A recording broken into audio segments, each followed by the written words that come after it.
เอาแต่เงินไปลงทุนน้ำได้ก็บ่ได้กลับมามีบ่ลูกไปคอยเป็นหายเป็นหุ้นตะละมือไปเมื่อวานก็มาขอเงินเดี๋ยวนี้ทั้งแต่หน้า2แถวกับคุ้ยตัวหนึ่งจักเมื่อไหร่มันสิมาขออีกไปลงทุนไปยังไงก็บ่เห็นขึ้นมาจ้าเพื่อนก็คอยสิอย่างไหนเรื่องก็สินี้ไปบวชเพราะว่ามันแนวเป็นไม่ขาวอยู่วัดเพื่อลูกเพื่ออะไรเพื่อกูมือเพื่อทุกอย่างคิดไปที่มันก็อยากจะเป็นบ้าผู้เดียวอยู่แค่นี้ก็ทอดขั้นสิไปหาหลานก็มีสมปองก็คือมาอายหนามันไรมันหนีแล้วก็สิไปหามันก็คืออยากอายมันไม่ไปกะลาสิเห็นอย่างไรมาเพื่อนมาสั่นมาหาอีเมย์อยู่เพื่อนที่บอกแม่อยู่เพื่อนอยู่บ่แม่ก็อยู่เพื่อนนี่ล่ะบ่อยู่เพื่อนสิไปอยู่ไสเนาะอีเมย์ข่อยนั่งเบิ่นอยู่เว้ย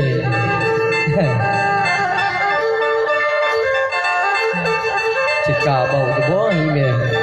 เงินเอาน้ำอีเมย์ไปแต่เป็น10-20 ล้าน30 ล้านบ่เคยไล่กำไรมากเพื่อจะสิตัวแล้วว่าจังได๋ท่านว่าผู้ขาบ่เฮ็ดจังน้อยเมียผู้ขาก็หนีฟ้าสติมันบ่ฮักบ่เพลงเขาจังไหนลูกหลานสุพี่แม่อีแม่เป็นจังได๋ดินี่เอามานั่งมานั่งเอ้ยให้ลูกบ่นั่งเว้านำดีๆก่อนแม่กำลังว่าสิไปเว้ากับเจ้าอยู่เดียวเป็นจังไดเดียวนี่นะเมียของเจ้าไปค้าไปขายคือเอามาเอาแต่เงินไป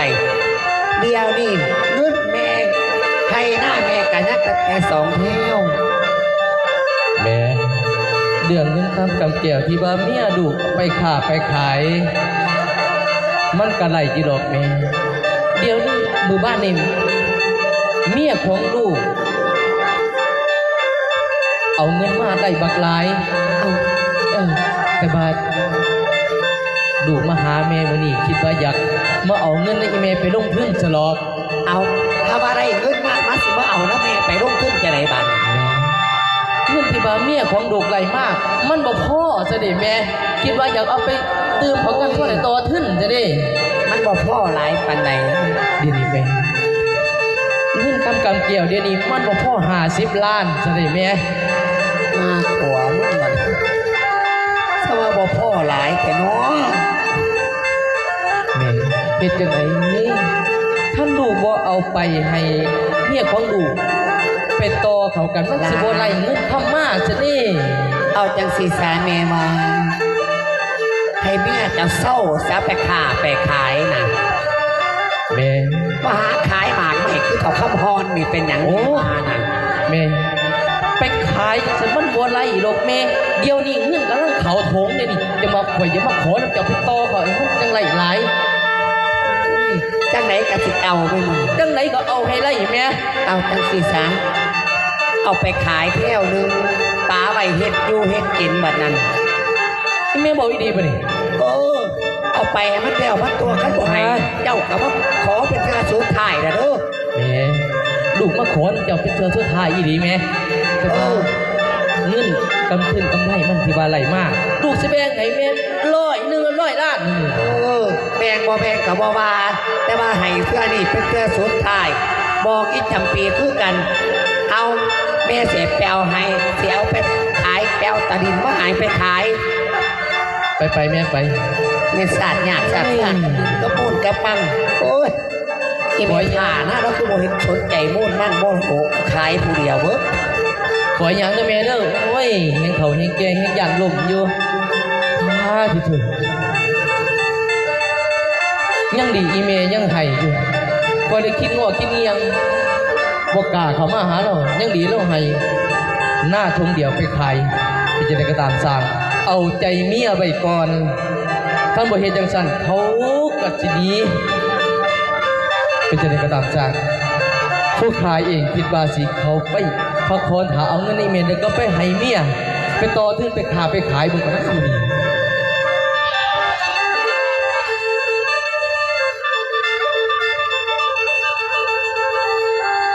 ไปจะไปแบบมวดๆเบิ่งก่อนบ้างแต่ก่อนวันนี้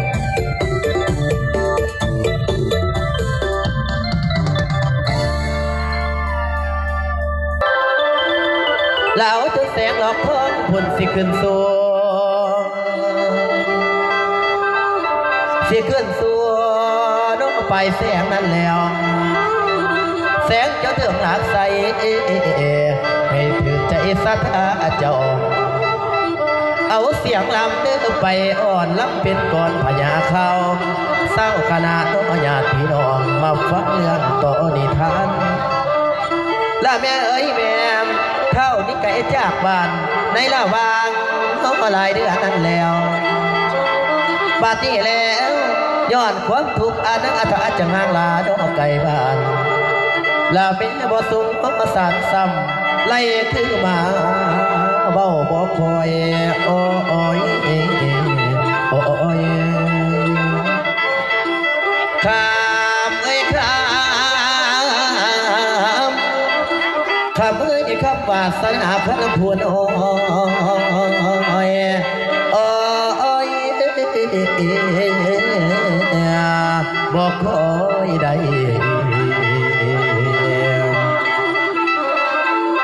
แม่นาหักเมียได้แฟนปางโอ้ยไว้รอโอ้ยนะ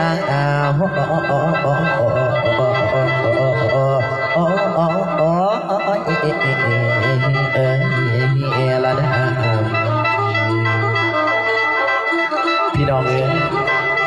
ลำเพิ่นมามือสืบมือกับเปลี่ยนแปลไปเดือนกะไก่ขั้นไหลหดระวังในตอนนี้พี่น้องเอ๋ยนับตั้งแต่พระลูกพระเมียพี่น้องมาอาศัยอยู่สนเศร้าเฮือนเศร้าบ้านเพื่อนพี่น้องเอ๋ยและย้อนความทุกข์อยากให้จังไก่บ้านพิสถานผู้ขากระไดชีวิตตกระกำลำบากพี่น้องได้หอมลูกหอมเต้าไล่แห่กันปันแห่พระเวทกันยังไงจมไม่ยังไงแต่เจ้าจมจะพี่ละเท่าเลยคอยเท่าแล้วกระจมเป็นธรรมดานะเดี๋ยวนี้ชีวิตก็คือจังหวะดีขึ้นมาน้อยหนึ่งแล้วเท่าถ้าพื้นทัดตัวพี่น้องพอได้เงินได้ค้ำขายน้ำบ้านน้ำเมืองพอได้ซื้อหวานซื้อยาให้เนี่ยกินไปก็ได้นี่ครับพอได้สถานกันจอยใบเมื่อนั้นพวกเขากับคือสิว่ามีชีวิตที่ดีขึ้นเดียวนี้เราและในชีวิตนี้คอยคิดว่าสีโมเดือภัยแล้วก็ยังมีเจ้าค่อยเป็นกำลังแห่งใจระวังให้ตอนนี้ใส่ละบักลาลูกเขาไปใส่ละคือว่า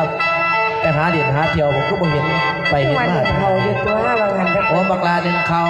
โอ้ยจับพวกขักลูกไฟกระไดแน่มากละลูกไฟมันติดดำขึ้นเลยลูกลาลูกหนึ่งเขาเฮ็ดแจ้วประแดกคิดว่าอีพอจะไปอันเป็นเผาทานครับสำหรับพอเฮ็ดเจ้าประแดกเลยไม่ตั้งแต่ประแดกก็จะขอไม่ใช่เด็ดอยู่บ้านพูดม่วงทอดชีนหมูเหลือกินมาเวียนหมดสิ้นหมูยานว่าปเตงรักกินเบิดเราประจักษ์ว่าบ่ได้เชื่อใจไปได้เคยเอ็นแน่เบ้ากะมาล่ะคิดดูนะพอโอ้ยถูกตัวไรก็แห้งกินใหญ่คอยกระไดคือว่าจังสีดอกร้านกับปากเป็นอินซับฟอกพอไว้จังหวะกูอยากกินตีคนปากไม่ได้เนาะไปบ้าละตัวเรียกไงแล้วคุณเขาบ่มีดีมึงเศร้ามาเบาพื้นอย่าไปหาเบาให้ลูกให้หลานลูกหลานเบาว่ามันเป็นความจริงเนี่ยลูกหลานจะเบาเด็กหน่อยบ่เคยตัวคนเด้กูถามเลยเถอะกูไปทาไหนจะมาแม่มันเป็นกระเทยโอ้ยเท่ามึงเป็นกระเทยคือเข้าว่าบ่ลูกมันบ่ได้เป็นขันบ่ได้เป็นอะไรบ้างเห็ดกูเบิ่งโอ้ยมาหาเรื่องสิลูกสิหลานเนี่ยไปนอนน้ำเพลินอีกบัดนี้ลูกหลานมึงกับบ่เว้นบ่เอ็นกูบ่เว้นพ่อไม่แห้งบ่ได้ไปนี่กับผู้ใดพญาติยุพญาติเนี่ยหาตีพญาใจสุดไปหาบอกกับเคยนั้นบอกวัดเอิญเป็นกับบ่สุดดอกข่อยมีทางเสือกกับเจ้าพี่ยังเฒ่าเอ้ยเอาเบามาสิฟังเมียเบาก่อนสิมวนหรือสิบ่มวนเบามาเด้อเลี้ยวมาบ้านนี่ล่ะพี่เอ้ยพี่โอ้ยไม่จะมาเบามวนแต่หัวเบามวนแต่น้องคอย จิแจงแต่บอกมวนบัดนี้ ใครกูได้ผัวเนี่ยนี่กูแพงเบิดขึ้น กอกใส่เอาสะดอกน้อง เอาเบามาเถาเบามา และเมียนี่ฮะเป็นหัวเจ้าวังเจ้าเฮาเคยอยู่ข้างน้ำกัน ฮัลโหลแต่ยังมา อย่างที่บัดนี้ โอ้ย นั่งตรงนี้เป็นกระบะกระบวน นี่ นี่ หยอกลูกหยอกหลานได้เอ็นเด้ออายบ้านอายเมืองเพิ่นแน่ ยอมกระยอมโคตรเลยบายคุยมันคุยโอ้ ไฟมันบอกแข็งดอกมันหนาว บ่ามาเฮ้ยบ่ามา และเรื่องครอบครัวไพ่มันกะสร้างมันขนมอาย ฮัลโหลจังว่า แล้วเฮาบ่ตายจังได้มาโนถึงดีชีวิตดีขึ้นมาเนี่ย ไอ้เบื้องหลังมึงเอง โอ้ยนก โอ้ย โอ้ยตายแล้วนี่เบ้าได้บ่เป็นเบ้าเมียข่อยก็ได้บัดนี้ป้ากับหลานหยอกกันพี่น้องเอ้ยซ้ำพีบ้าก็ยังว่าเอาเบ้ามาเถาเบ้ามาหยุดก่อนเด้อเย็น มากินสิเลย เอาเบ้ามา และพี่ใส่เอ้ยเมียคิดหอดน้อยอีเมียอยู่จังใดน้อแล้วอายอยู่จังใดน้อแล้วอายโอ้ยทางพุ่นแม่ยานะ จะว่าผมใจคอยคือกันห้วยไม่ยั้งลูกหลานกูดิป้ากับหลานจะเป็นคักไปแน่ และคือสิอยู่ดีอีกบางแนวเอาอยู่นอนหนูแล ก็คือสิให้อยู่ดอกเอ้ยเพิ่นมีดอกเพิ่นมีอ่าวเจ้าเบิ่งเจ้าแย่งก็คือสิให้แน่อยู่ดอกเพราะว่า แต่คือสิดีอยู่ดอกเมียมา แม่นละเฒ่า และพี่ชายเอ๋ยเรื่องผ่านมาบ่มีเป็นบ่ใส่ใจกันพอดีและอย่าเล่าตีโน่นหรือให้เป็นแนวใดเมียบ่ว่าและพี่ชายเอ๋ยน้องเป็นห่วงน้ำเมียยาปล่อยน้ำตาคิดฮอดเจ้าย้ำกินเขากาจมหาโอ้ยเด้ละน้อยโอ้ยละนะมาพวนเมียนี่น้องเป็นห่วงเจ้าทั้งมันดาผู้เป็นเมียท่านเป็นเล่ามาหาข่อยสิเอาเล่านั่นไว้ดูเพื่อนหน่อยของพ่อของสะดอกแล้วคือสิบ่เป็นหยังดอก เฒ่าเอ้ยจังสิแลอ้ายก็คืออ่านคือกันในอกในใจก็ได้นอนทุกมื้อนี้ก็นอนบ่ค่อยหลับดอกคือหลายคือแต่น้ำมันดาผู้ไรดีไก่บ้างละทอดละม่านไรดีอกสิเพแตกแรงเฒ่าเอ้ย อ่ะ เราคือฝากกันแกล้งแถลงเขาเป็นใส่ใจ อาจารย์เป็นกินเนียงก็มากินคือไฟใหม่ไฟอีหยังนี่ไฟดูดเสียนโอ้ จะมาอายกะยาแล้วบอกเรื่องที่ผ่านมาเนี่ยบอกไปถือสาแล้วดอกอีเมแต่ว่าเราก็คือสิอยู่ดีมีแห้งเพราะว่ามีอ่าวอยู่ได้อยู่ ฮานาจังหวะผัวว่าจะได้กระทำสร้างมือนี้อีเมกับพวกสีบ่มีเสียน้ำตังตาแล้วบ่มีเฮากระไดแล้วคือสีบ่ได้จมเนาะเถาเนาะ แม่นายถ้าอีกอย่างกะยาของกินของยาเขาวน้ำทางปลาเมียกับลูกก็เตรียมให้แล้วไอ้ว่าสิไปตัดวันตัดสุดก็เฝ้าไปฝ่ายบัดสิครับ อาจารย์สันก็เฝ้าไป เอาเป็นจังไดอาจารย์เบิ่งกันเด้อ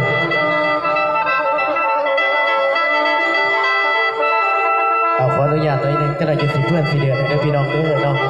มีปัญหาน้อยเด้อ ชีวิตคนนับเมื่อสั่นเคลื่อนวันนับเมื่อผ่านเตโนมันบ่เป็นแก่นสารบ่ยืนนันหอดลอยตายม้อยระวางทางชีวิตนั้นเปรียบคือดังน้ำข้างวังแหวบอนน้องใบตองคือน้ำคลองมันไหลเสื่อมลงรังเดียวกับสันนั้น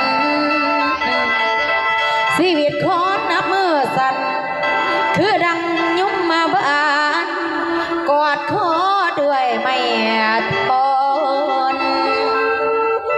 ละแม่เอ๋ยแม่เอ๋ยแม่มาจุฬาแหลมตองมาจุฬาแหลมตองเอานั่นก็ได้ และสืบพ่อทำกันเสียวสืบต่อเด้อกองบุญลาพ่อได้เป็นเสบียงทาน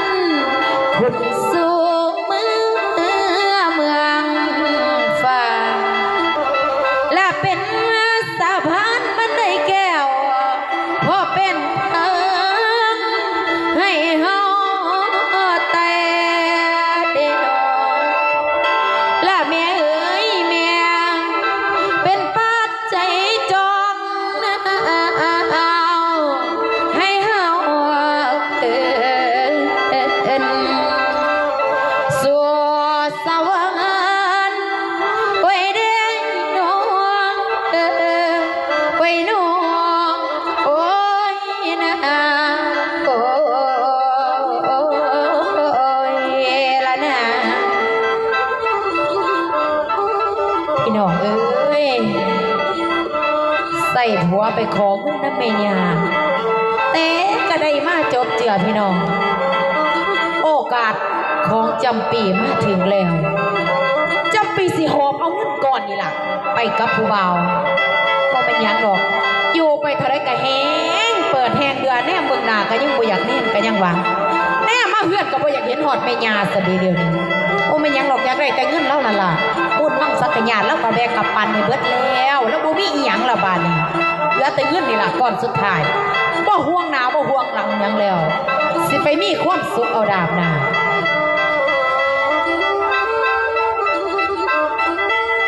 แล้วเราบอกอาจารย์เอ้ยคือจังวันนัดมามากไว้ เมียข่อยอยู่เฮือนบ่ โอ้ยกูปีนี้ก็เก็บกับผู้บ่าวข่อยมากตกใจเมื่อถามสิมาเอาเพื่อนผมบ่โอ้ยว่าจังได๋ นี่เก็บเป็นเบิ่นของบัก เฒ่า ฮะ ไอ้ที่สังนี่สมาตึกโตตึกต่อยเดี๋ยวนี้ย่างจบงามๆเนี่ยเป็นหยังเดี๋ยวนี้ เก็บแอวตลอดเขา ย่างหลายเจ็บแอว ห่วยบ่แม่นเจ้าเฒ่า หนั เรา กเงินกับปานนี่ก็ยังบา ได้มาละติข่อยได้ยินแว่วๆแต่ว่าข่อยพี่เซ็นมันน่ะนะพี่เซ็นจังได๋แต่ก็ต้องได้มาให้ข่อยได้มาแม่นบ่ เรื่องเงินเรื่องคำมันบ่ยากดอกเขาข่อยเอามาให้เรียบร้อย50 ล้าน 50 ล้านอย่าบอกเลยว่าเป็นเงินก้อนสุดท้ายของเรา เงินก้อนสุดท้ายอีเมลเราให้ หน้าก็บ่ยังนั่นแหละเดี๋ยวคือสิแม่นนะ2-3ให้เดี๋ยวไปพอได้เฮ็ดกิน 2-3ให้ข่อยคือยังหน่อยแท้ ใกล้นั่นก็คล้ายเบิดได้เฮ้ย ยังก็ยามันข่อยสิเอาเงินก้อนนี้นั่นไปลงทุนกับเสียใหญ่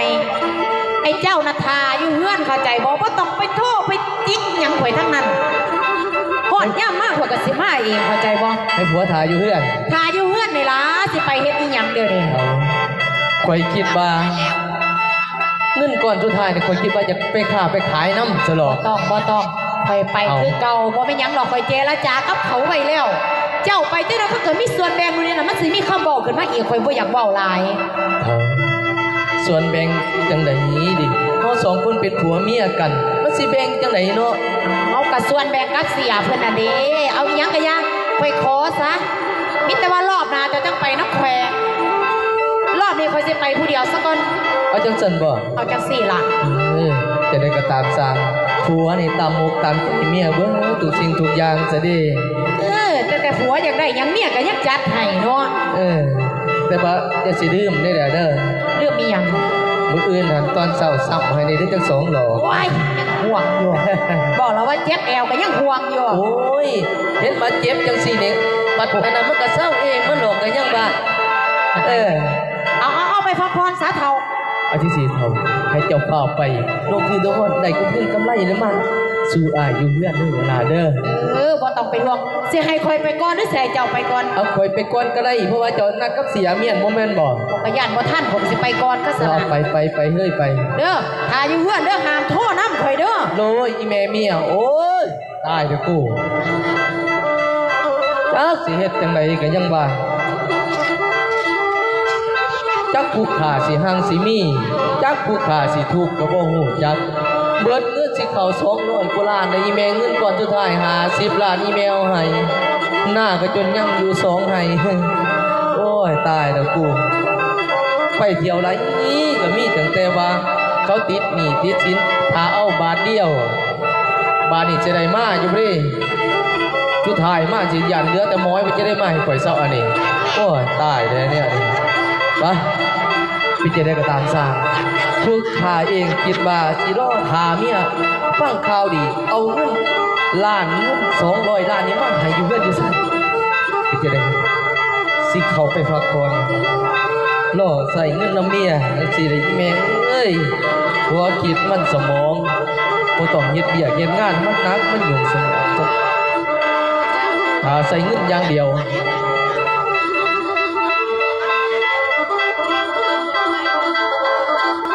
โหนัดหมายกับสาวจะปีตั้งแต่เศร้าสาวซาตีว่าสาวจำปีว่าจ้าน้อยสิมาเพิ่นว่ากำลังลอยผัวมาหาเมียเขากะยาดอกอีเมเนี่ยห้องหมากบ่มันบ่บาปมันบ่คือปีศาจสุดยามาที่นั่งห้องค่อยถ่าสาวจำปีมาหวังว่าสาวจำปีคงสิบ่ผิดนัดกันเพราะว่าโทรหากันตั้งแต่เช้าพุ่นล่ะอีเม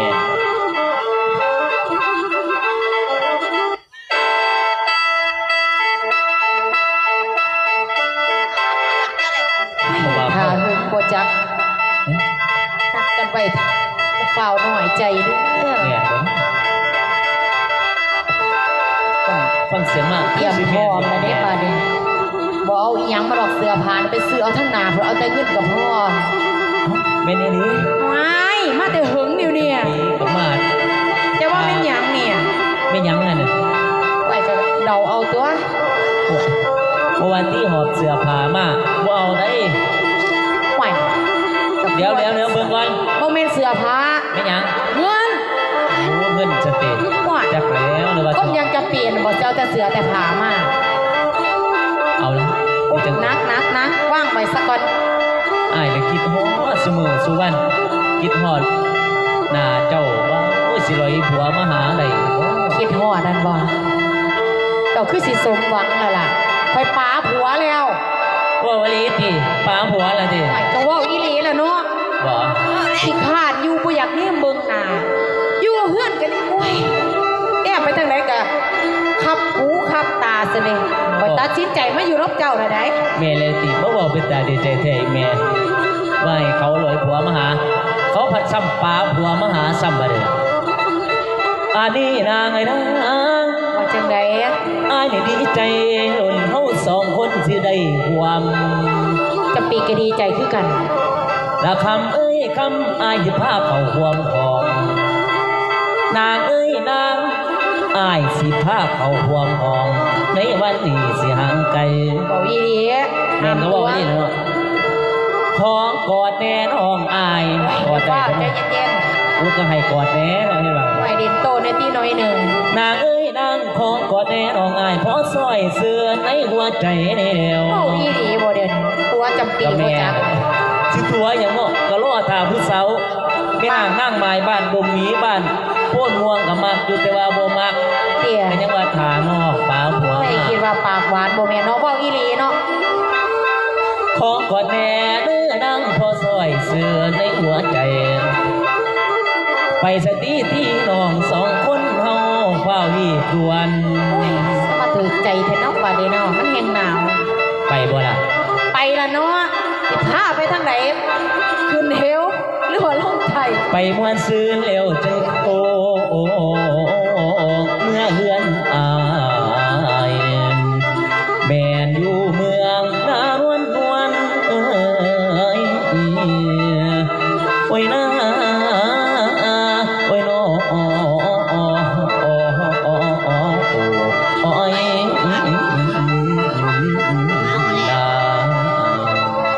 กันว่าน้องป่าพ่ออ้ายสิพาเจ้าไปเลาะเที่ยวเจ้าอยากได้หยังอ้ายก็สิซื้อให้เลี้ยวจังสิพาเจ้ากลับหมู่เมืองของอ้ายรถวีโก้กับมีขี่เจ้าตัดสินใจถึงแล้วที่มาดูน้ำอ้ายเงินคำกำเกี่ยวกับบ่อื่นบ่อยากที่ซื้อเสื้อผ้าให้ใส่งามๆ แสดงว่าที่คิดไว้บ่ผิดหวังพี่น้องทิมคนขี้ทุกข์ขี้ยากมาหาคนหังคนมีมันคือสิบ่บาดบ่เนาะแม่เนาะ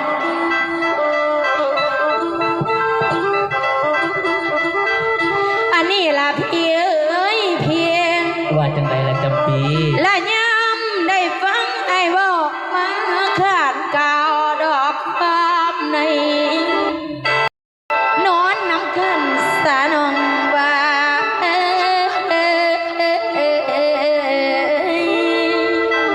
นอนน้ำกันรวด หลับเอ้ยเพีย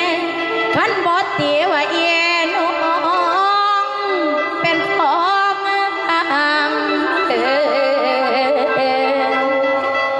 บ่าวพี่สายไว้เด้งน้องไว้น้องไว้นะละนะ อ้ายบ่ตีดอกอ้ายบ่ตีดอก ไอ้สาตี ว่า ท่านเป็นอายโบตีว่าจำปีนี่เป็นของมือสองจำปีสิยุ่งเป็นของอายแต่ผู้เดียวเข้าใจบ่แต่ว่าจำปีของ ว่าหยัง บ่ให้หักจำปีผู้เดียวบ่ให้มีจิตหนึ่งใจสอง โอ้ยอ้ายกะฮักเจ้าผู้เดียวเลยนะ บัดนี้เงินค่ำนั่นน่ะก็ให้จำปีเป็นคนถือคนใส่เด้ บ่ยากสำหรับคุณคำกำแก้วคนส้มบัญชีอ้ายสิมอบให้เจ้าผู้เดียว ตกลงตามนี้เนาะอายเนาะ อ้ายสิไปตีอีหยังมันบ่เจือนคือตาฟังเซ่ดอก ลาเวลาลำอวยความขอนยางเอาน้องเดิมแม่ใหญ่ยับเข้ามาน้องไก่นี่ท่านเดิมก็วอนจังเราสมบูรณ์อาหารนี่จังเด้อนี่จังแสลงอยู่ดอกได้บัดนี้แล้วลาลานสิงโตว่าได้เป็นคนกดหน้าที่รับให้มันแจ้งลาบทแสดง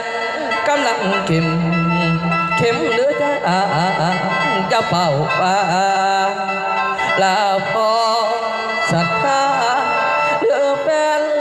เหลือพี่น้องมาคอยจองส่งนิทานมาคอยจองส่งนิทานไปนอละคำโอ้ยนอโอ้ยนาโอ้ยนาป้าอีเมลแต่ละมือแต่ละวันผู้ขาจะมาเป็นสิ่งต่างๆแต่นี้เบิ่งเมียก็ดีบ่คือเก่าข้าวหลังนับแต่ไล่เงิน50 ล้านไปเบ้ากุกจุกเบ้ากิ๊กกิ๊กใส่จักว่าเขามีน้อยมีใหญ่บ่จัง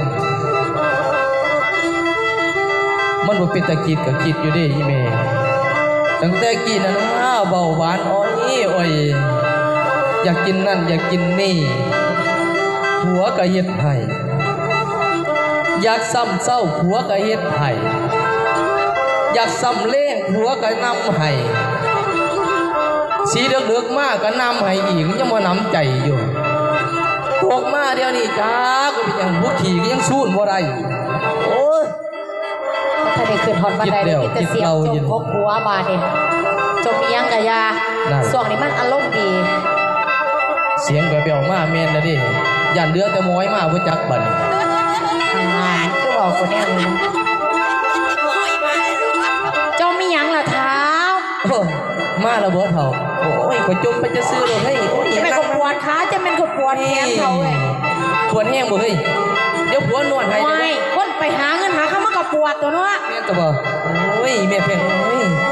จะเมื่อยแห้งบ่เฮ้ย เดี๋ยวนี่เฮ้ย ฮะ เงินนั่นเบิดอีกล่ะ ฮะ เบิดแล้ว เบิดแล้ว แมนรอบเนี้ยครับพอว่าจะไปลงทุน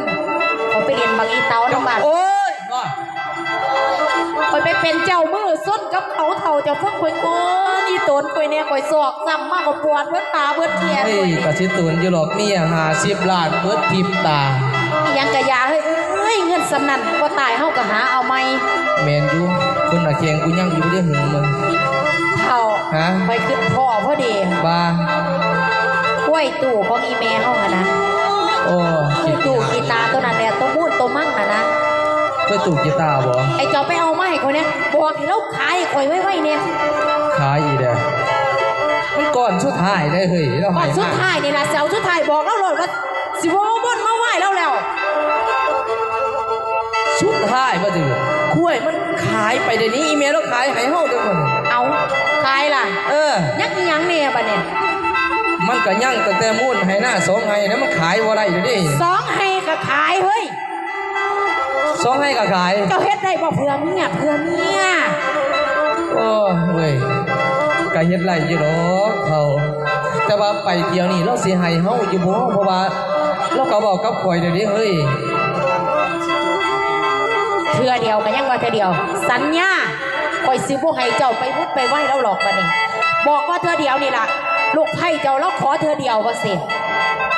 เชื่อเดียวอีดีเด้อ เทื่อเดียวอีดีบ่ตัวหรอก เชื่อเดียวเด้อเดี๋ยวนะให้หน้าสองให้เว้ยจะสิเอาหยังมาขายให้เอาเชื่อเดียวก็เชื่อเดียวสองให้ก็สองให้สิไปขายมันเนี่ยมันทัว จังไดก็ให้เราขายให้มันได้เด้ เอามาให้ได้บ่ ข่อยจำเป็นแฮงงวดอีกเฮ้ย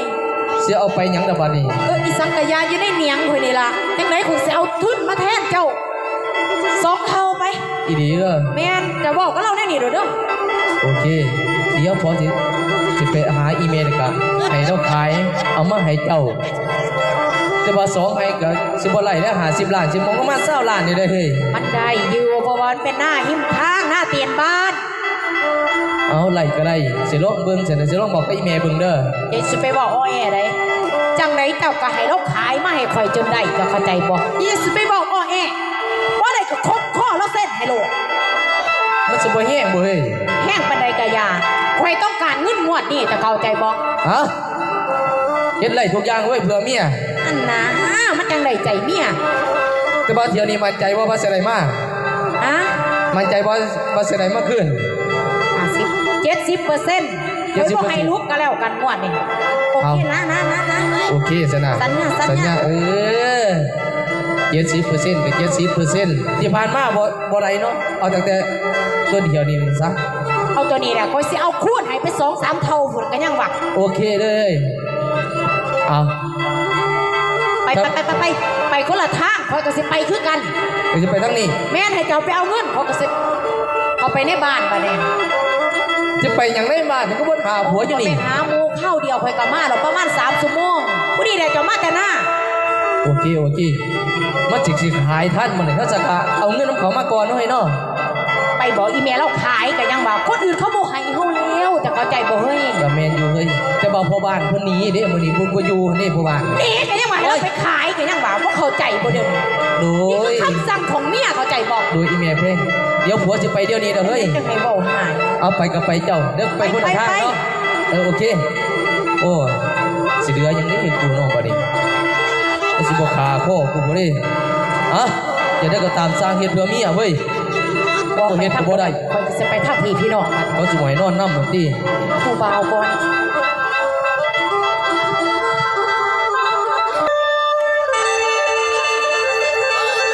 และพี่น้อง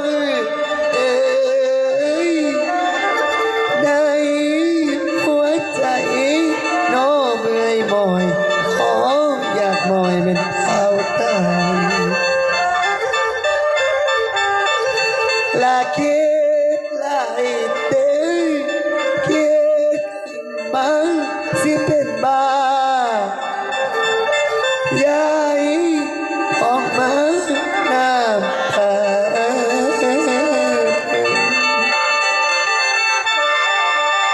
โอ้ยและพี่น้อง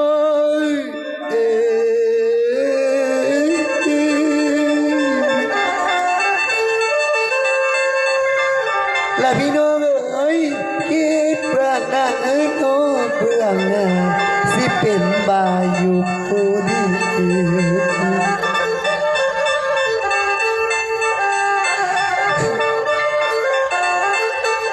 โอ้ยจะเมื่อยมอยด้วยทีหลากในหัวใจคิดคอยนำตั้งแต่บุญทาน